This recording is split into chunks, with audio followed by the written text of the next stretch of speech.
alors nan nga gisee de façon générale réew mi nu muy doxee. Non, c'est une question complexe et simple à la fois.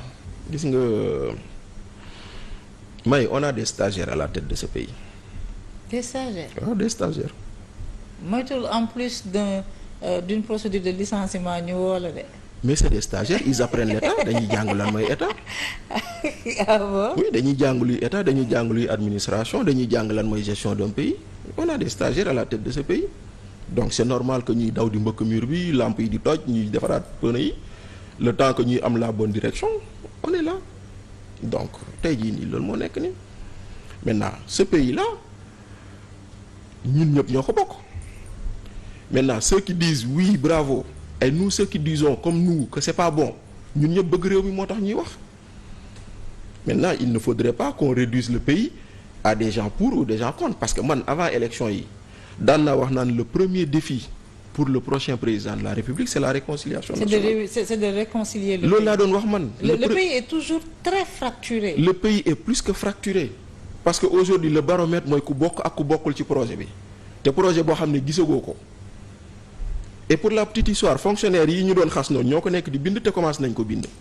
Ils ont réuni des fonctionnaires des directions sectorielles pour leur dire faites-nous quelque chose donc projet amul woon kon loolu moo tax ma naan la naxe mbaay la woon parce que on nous a vendu un projet qu'on n'a pas vu on est en train de l'écrire par des fonctionnaires. Peut-être que dañ nekk non bul ne projet amul woon ils ont sorti un livre projet. Déedéet ils ont sorti un livre programme. Waaw, c'est-à-dire defal na attends ce livre là dañ ko war a réadapter à la réelle économique. À la réelle sociopolitique. Ils ont sorti un livre programme pour aller aux élections ñu ne leen lii mooy seen projet ñu ne non programme la boo xam ne ci projet bi lañ ko jëlee loolu lañ ñu waxoon. mais Bachir xam nga Macky Sall dafa ñëw proposer au Sénégalais le programme yoonu yokkute. Oui.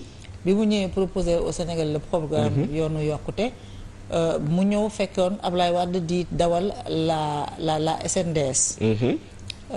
Stratégie nationale de développement du Sénégal. Oui. mu ñëw jéem a teg son yoonu yokkute.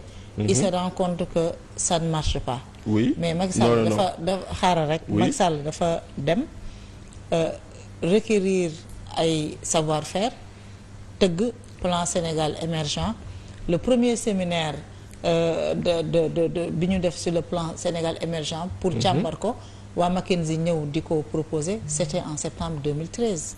Alors pour en revenir à l'actuel régime ils ont proposé un programme proposé un livre programme boo xam ne dañ ci dëxëñ seen vision ñoom ñu ñëw fekk ñuy mettre en œuvre le plan Sénégal émergent léegi pour mettre en adéquation seen programme avec li nga xam ne moom mooy la réalité économique politico-économique la réalité sociologique diplomatique il faut que mu am un temps d'adaptation. waaw d'accord léegi ñoom Macky Sall septembre 2013 la démarré la ñu lancé li nga xam ne moom mooy plan Sénégal émergent ñoom au mois de décembre ils vont lancer le projet jubal du mu tudd un pays souverain. waaw léegi on va d'abord faire un peu d'histoire des politiques publiques au Sénégal et je vais remonter aussi loin que je peux période Abdou Diouf dañoo jóge ci dévaluation du franc CFA ñu commencé dugg sur l'élaboration de politiques publiques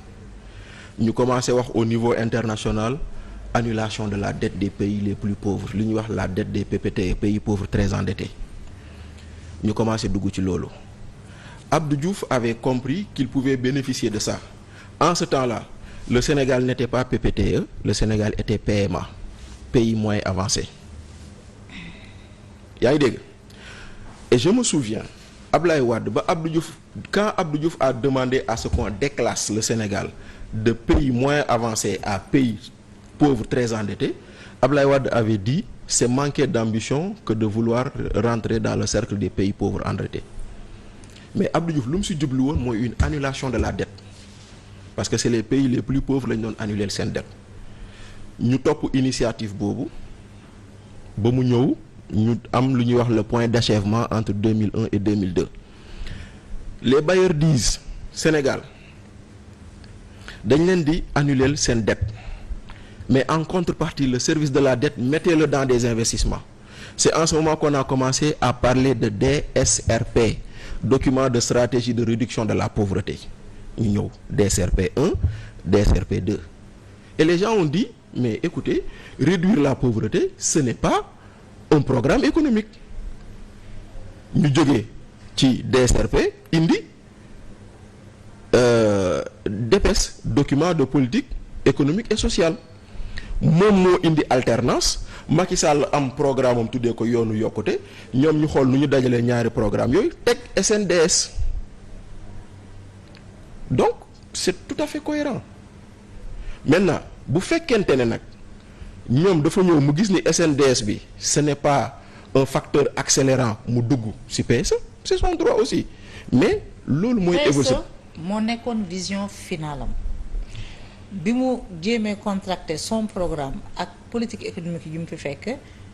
Écoutez, pendant presque 2 ans les choses n'allaient pas. Non, pendant presque 2 ans. Xam nga lan moo tax les choses n'allaient pas. xaar moo la xam nga lan moo tax les choses n'allaient pas. Consultatif, c'est à partir de 2015. Xam nga lan moo tax les choses. Macky Sall a réellement lancé la mise en œuvre de sa vision. Xam nga lan moo tax Macky Sall les choses n'allaient pas entre 2012 et 2015. Xam nga 2013 xam nga lu tax Macky dafa ñëw di tardel boppam sur des histoires de traque des biens mal acquis.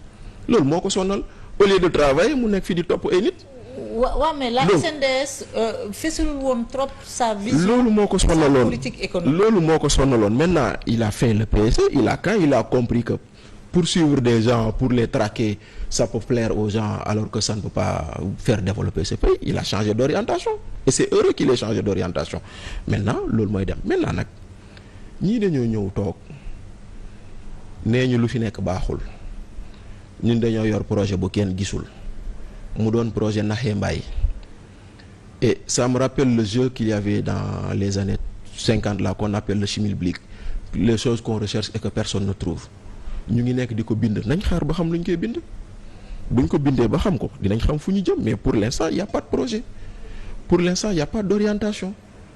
On a un gouvernement depuis 4 mois, il y a que gérer des urgences, taw beeg inondation yeeg coow la ci am ak leneen ak leneen. Ana cap bu ñu tracé boo xam ne mën nga ko gis nga ne lii mooy une feuille de route. Macky Sall ces 3 premiers mois. Non, mais non. Macky Sall. Mais non, Macky Sall arrive, il dit lii laa bëgg a def. dafa ñëw non xaaral Macky Sall ba muy doog a ñëw dafa daw France wuti aide budgétaire. Oui.